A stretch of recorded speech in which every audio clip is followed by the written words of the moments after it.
Saya rasa saya tidak perlu untuk panjang lebar menggambarkan, karena kita tentu bisa membayangkan bagaimana perasaan dari ke-10 orang kusta yang menerima kesembuhan dari Tuhan. Saat mereka melihat tubuh mereka yang menjijikkan, yang membuat mereka bukan hanya menderita secara fisik, tetapi juga batin mereka karena lepra atau kusta pada zaman itu membuat penderitaan batin yang luar biasa. Mereka dianggap najis, mereka dikucilkan, tak dapat lagi bersama-sama dengan orang yang sehat. Mereka tak dapat lagi bergaul dengan sesamanya, bahkan dibuang dari keluarganya sendiri. Namun, saudara, tiba-tiba mereka mendapati bahwa tubuhnya pulih, menjadi tahir kembali, sama seperti Naaman pada waktu membenamkan 7 kali di sungai Yordan, dan pada waktu dia keluar yang ke-7 kalinya, tubuh yang menjijikkan oleh karena lepra itu bersih, tahir, dan bahkan dikatakan dalam firman Tuhan mengenai Naaman, tubuhnya kembali menjadi seorang anak. Dapat kita bayangkan, saudara, bagaimana perasaan bahagia, bagaimana perasaan kegembiraan yang tak terhingga tentu meliputi mereka semua, 10 orang yang sakit kusta. Tidakkah aneh buat kita, saudara? Mengapa hanya 1? Sebagaimana Yesus sendiri bertanya, kita baca kembali. Bukankah ke-10 orang itu semuanya bukan hanya 1, semuanya telah menjadi tahir. Lalu di mana? Di mana 9 orang itu? Tidak adakah di antara mereka 9 itu yang kembali untuk memuliakan Allah dan bersyukur selain dari orang Samaria, orang asing ini? Sebuah pilihan, bukan sekedar ditentukan oleh emosi dan perasaan yang bisa datang dan pergi dalam urutan yang sangat cepat. Sikap hidup yang bersyukur, atau sebaliknya, kita lebih memiliki sikap hidup mengeluh, bersungut-sungut, tidaklah bergantung dari emosi dan perasaan sesaat, bahkan keadaan, atau dari apa yang terjadi di dalam kita, ataupun yang ada di sekitar kita. Seperti 9 orang kusta ini, disembuhkan dengan perasaan kegembiraan, kebahagiaan, toh tidak membuat mereka bersyukur. Mereka tetap memiliki pilihan, bersyukur atau tidak. Sama halnya dengan mengeluh, saudara. Kita dapat memilih bersungut-sungut, mengeluh dengan hal ini, atau tidak. Mengapa demikian, saudara? Karena sejatinya bersyukur maupun sebaliknya, kita ini bersungut-sungut dalam kehidupan kita ini adalah sebuah pilihan. Pilihan yang kita putuskan sendiri. Bersyukur tidak pernah identik dengan berkat. Bahwa semua orang yang diberkati akan bersyukur. Ternyata hanya 1 dari 10 orang yang bersyukur, dari 10 yang diberkati. Juga mengeluh, saudara, bukan identik dengan masalah dan tantangan, bahwa semua orang yang menghadapi masalah dan tantangan pasti mengeluh. Baik syukur maupun keluh kesah adalah pilihan yang kita ambil dari perspektif. Kalau dalam orang beriman berarti perspektif iman yang kita miliki untuk kita lakukan.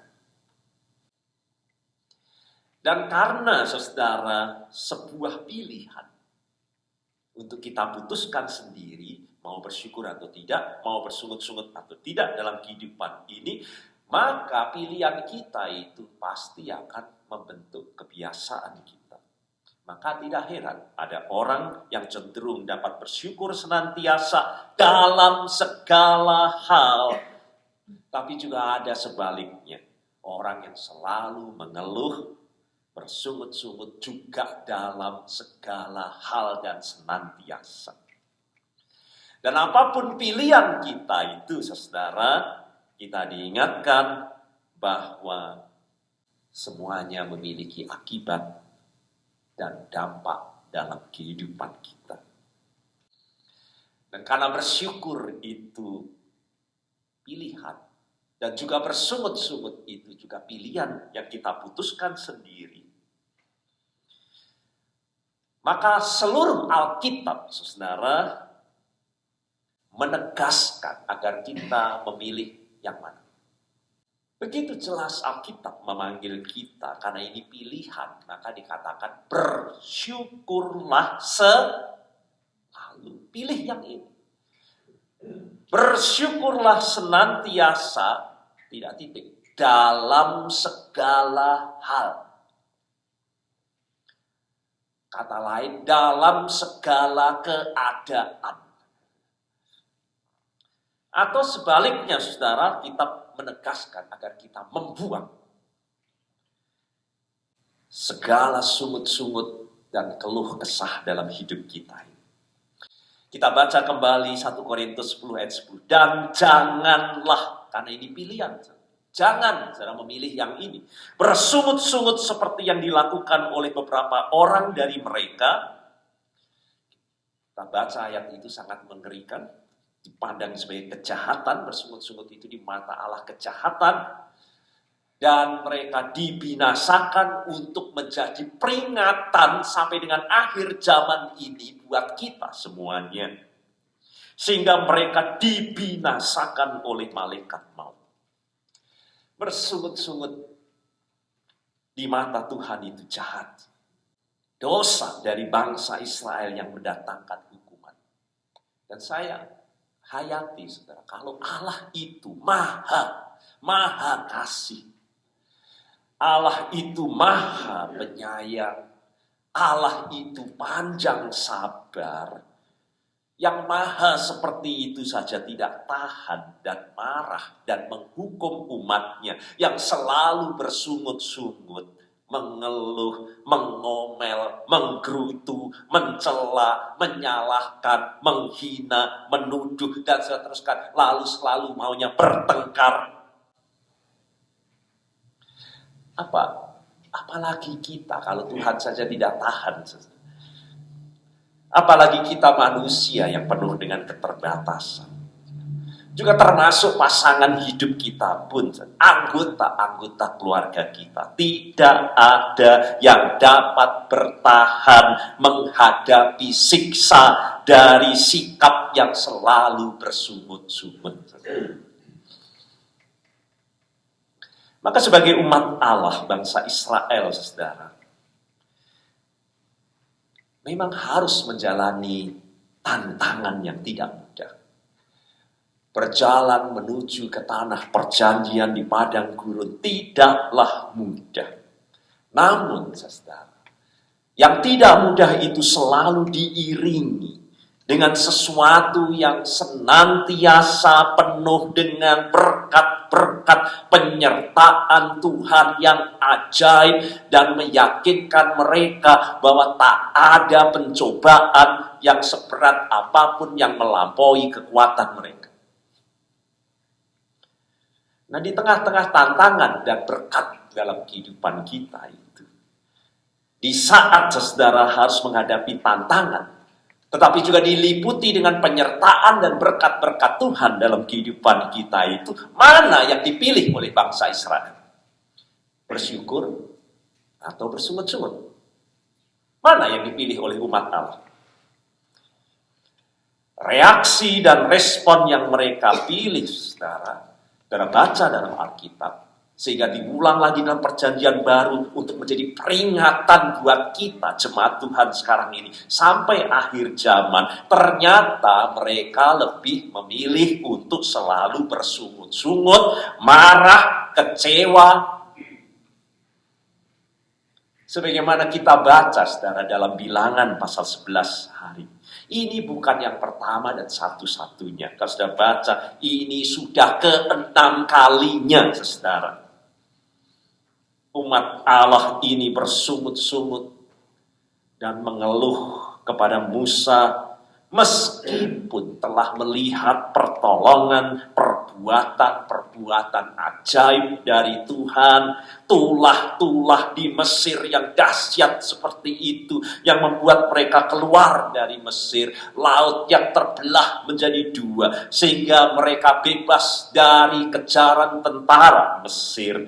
Mereka yang dipenuhi dengan rahmat dan anugerah. Kalau kita lihat dibawanya ke Elim, di mana di situ dikatakan ada 12 mata air, 70 korma. Mereka diberkati dengan hujan mana dan sebagainya. Tetapi aneh, sepertinya semua yang ajaib dan dahsyat itu seperti tak pernah ada dalam hidup mereka. Mereka hanya terus bersungut-sungut, mengeluh, dan kalau sudah mengeluh itu pasti menuduh. Dan menuduh mereka, apa engkau bawa keluar hanya untuk binasa di padang gurun ini? Dan terus-menerus, dan Musa pun yang ke-5 kalinya kemudian bertanya kepada mereka, mengapa kamu bertengkar dengan aku? Dengan sungut-sungut seperti itu. Mengapa kamu mencobai Tuhan? Kata Musa. Artinya sungut-sungut itu ditujukan kepada Musa dan Harun.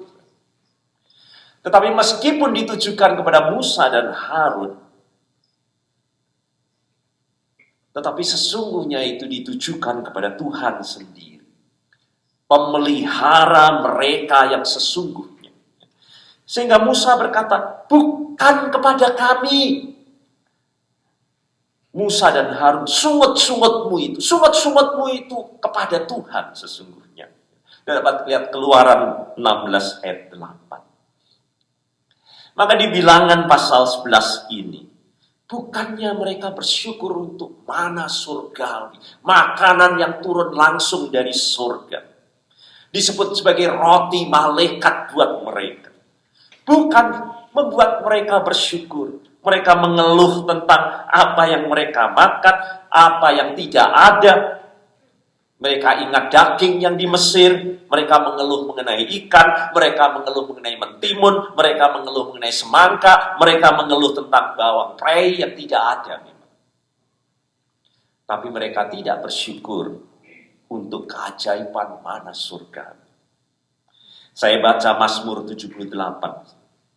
Allah memerintahkan awan di atas, membuka pintu-pintu langit, menurunkan kepada mereka hujan mana untuk dimakan, dan memberikan mereka gandum dari langit. Setiap orang telah makan roti malaikat itu. Ia mengirim perbekalan kepada mereka berlimpah-limpah. Tapi tak ada ucapan syukur untuk itu. Mereka malah menganggap bawang merah, bawang putih, bawang prei, dan seterusnya lebih berharga daripada mana surgawi dan roti malaikat. Jadi saudara, bersyukur atau sebaliknya bersungut-sungut itu adalah sebuah pilihan yang didorong dan berporos pada perspektif yang kita miliki. Perspektif Israel, saudara, bukan tertuju kepada apa yang ada, yaitu berkat yang telah tersedia, mana surgawi yang mereka nikmati, tetapi perspektif mereka lebih kepada yang tidak ada. Bawang, mentimun, semangka. Maka saudara memilih untuk mengeluh akan membuat perspektif kita akan berkat Tuhan. Membuat perspektif kita akan berkat Tuhan itu menjadi tak terlihat, buta di hadapan kita. Seperti tak pernah ada. Dan membuat kita tidak dapat merasakan damai dan sejahtera. Coba saudara menyanyi dengan saya satu pujian kita ini. Bila topan keras melanda hidupmu, bila putus asa dan lesu. Nah, kalau itu terjadi, saudara, apakah fokus perspektif hidup kita akan ada di situ dan membuat kita kemudian memiliki perspektif bersungut-sungut? Topan melanda, letih, lesu dalam hidup kita. Atau sebaliknya, saudara, pujian itu berlanjut. Berkat Tuhan satu-satu hitunglah, kau niscaya kagum oleh kasih-Nya. Berkat Tuhan mari hitunglah, kau kan kagum oleh kasih-Nya. Ini pujian saudara mau mengingatkan. Mengeluh, bersungut-sungut itu membuat kita bodoh dalam menghitung berkat Tuhan. Membuat saudara tidak mampu untuk melihat berkat-berkat Tuhan.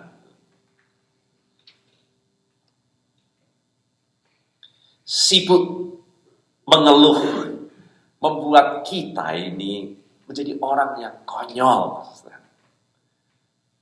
Tidak bersyukur untuk hal-hal yang telah ada dan tersedia. Saya gambarkan saudara, untuk saudara bayangkan seperti gelandangan saudara.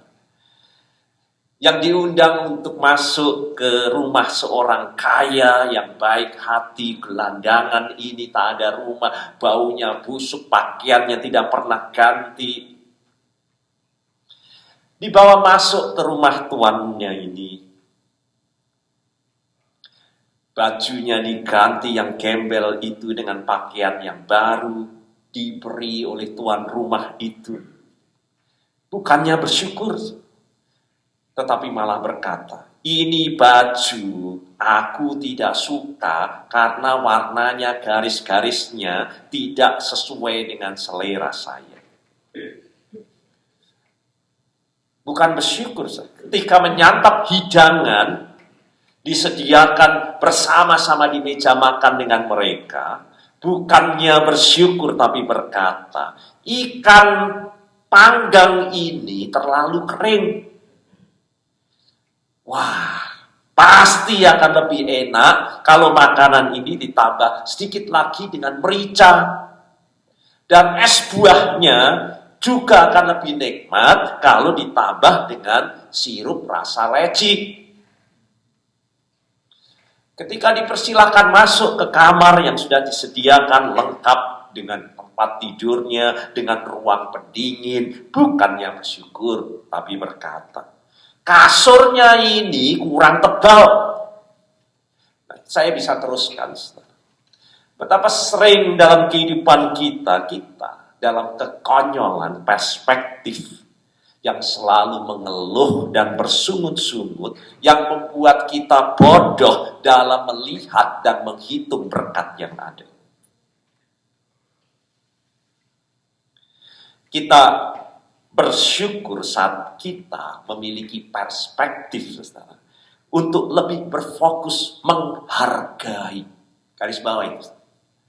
Menghargai, menghormati, mempercayai, memelihara pada berkat-berkat yang sudah ada, yang ada bersama dengan kita, daripada hanya yang kita angankan dan inginkan, yang tidak ada dalam hidup kita. Hidup pernikahan, saudara, atau berkeluarga, berumah tangga, juga dapat membuat kita cenderung memiliki perspektif karena berfokus lebih untuk memilih bersungut-sungut daripada bersyukur. Sewaktu kecil, saudara, saya tidak tahu apakah ada yang tahu, saya selalu hampir mendengar suara lagu pop di tahun 70-an, baik lewat radio maupun televisi hitam putih. Yang bisa nyanyi dengan saya coba. Tertulislah kisah tentang bunga mawar di tengah belukar yang penuh dengan apa? Duri. Lalu mana, saudara, yang akan menjadi perspektif kita? Kalau kita melihat pohon mawar, bunganya yang indah dan harum, atau belukar durinya, mana yang saudara lebih fokuskan untuk menjadi perspektif, saudara? Di mana-mana, saudara, orang itu memuja pohon mawar oleh karena perspektifnya kepada bunganya indah dan harum. Maka kalau sudah pergi front yard, backyard saya, saudara akan menemui 12 jenis bunga mawar. Dan di gereja kita lihat ke depan, itu taman bunga mawar. Mengapa ditanam bunga mawar yang penuh dengan belukar?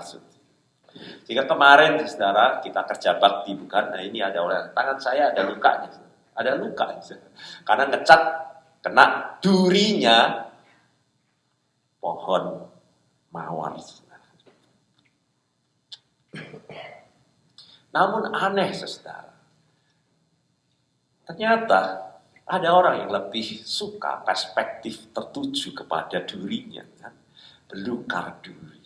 Dan mengeluh dan merintih, mawar berduri, kini ku petik atau pergi kata dengan membawa apa? Luka di hati. Pohon mawar menjadi rintihan dalam hidup. Mawar berduri, cukup sekali kau melukai hatiku.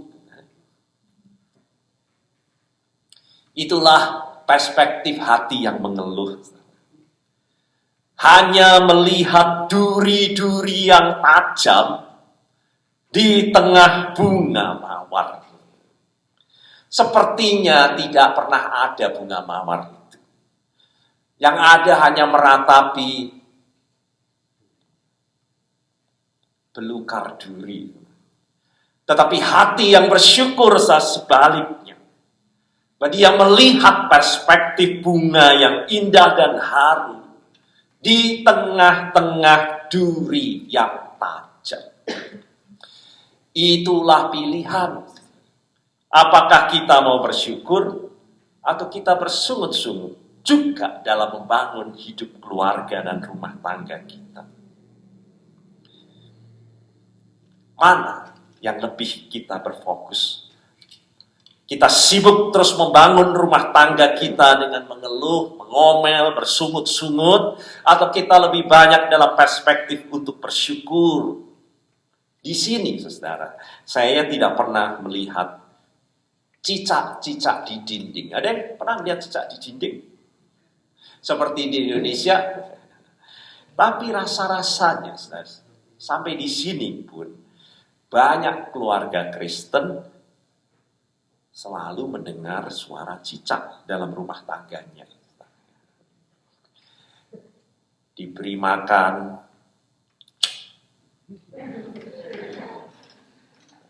Kurang asin. Ini terus.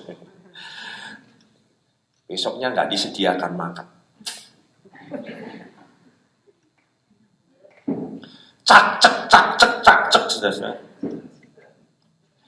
Yang mengeluh, yang menggerutu, yang mengomel, yang bersungut-sungut, kadang malah memaki, mengumpat, mencerca, mencela, menyalahkan, merengut, marah-marah, bertengkar, dan seterusnya. Sepertinya, keindahan dan keharuman bunga tidak pernah ada. Atau kita lebih memilih untuk lebih berfokus perspektif kita pada bunga meskipun berduri. Kita bersyukur untuk pasangan kita. Meskipun mendengkur kalau tidur. Atau sering suka lupa, ya, sehingga kacamata di sini dicari-cari di mana. Atau mungkin juga tidak rapi seperti yang lain. Tapi bersyukur karena dia adalah bunga mawar. Berkat yang terbesar yang disandingkan dalam hidup kita. Izinkan saya kasih cerita. Seorang istri yang baru saja menikah. 2 hari kemudian mulai membuat unggahan di blog internet ya, mengenai suami baru. Sesuatu yang baru diketahui dari suaminya setelah menikah dan tidur bersama. Selama pacaran gak pernah tahu dia. Dan baru tahu setelah nikah dan tidur bareng. Ternyata suaminya ini kalau tidur ngoroknya itu saudara luar biasa. Dan hari kedua ngoroknya juga besar sekali, tidak tahan, maka dia kemudian menulis di blog internet itu. Ya seperti biasa bukan, lalu muncul tanggapan, lalu muncul komen. Kira-kira bagaimana komen saudara? Ada yang memberi tip bagaimana supaya tidak mendengkur, ada yang bersimpati dengan hal itu, ada yang memberi informasi klinik, bagaimana supaya dapat mengatasi kebiasaan mendengkur, lalu jadi panjang secara komen, itu ada yang ikut-ikutan mengeluh karena suaminya juga mendengkur. Lama-lama menjadi olok-olokan buat suami yang mendengkur. Ada yang menggerutu, ada yang mengomel, ada yang menghina, ada yang mengumpat, ada yang mencela, sungut-sungut oleh karena suami mendengkur. Sampai saudara muncul komen yang terakhir. Cukup panjang saudara. Dimulai dengan statement. Mendengkur itu sesungguhnya adalah musik terindah di dunia. Jika tidak percaya katanya, sekarang tanyakan kepada para janda seperti saya ini, para istri yang sudah ditinggal mati oleh suaminya dan tidak bisa lagi mendengar dengkurannya. Maka dia berkisah, saudara, saat harus mendampingi suaminya yang dalam kondisi sakit yang berat. Ketika kondisi suaminya itu terus makin bertambah parah, dengkuran dan bunyi kentut dari suaminya itu melontarkan ucapan haleluya. Mengapa? Karena itu tanda bahwa suaminya masih hidup. Kalau sudah nggak ada dengkurannya, bingung dia dengar nafasnya. Tapi begitu mendengkur, hatinya tentram. Dan sekarang setelah suamiku tidak ada, menjelang tidur aku selalu rindu bebunyian itu. Rindu dengkuran.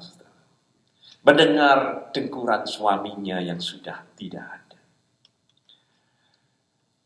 Diskusi panjang ditutup daripada jadi janda.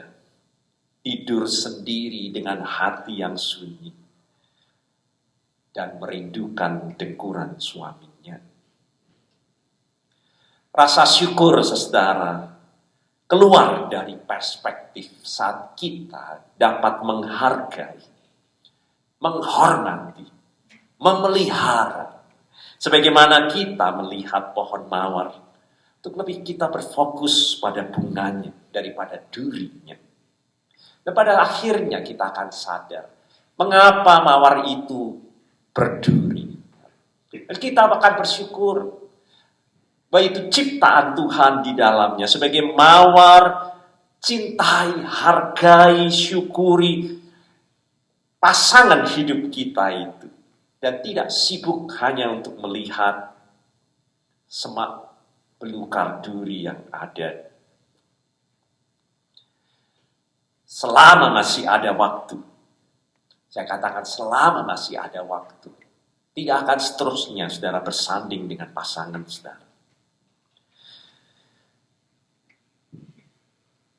Bahkan untuk yang mungkin sekarang ini saudara rasakan menjengkelkan,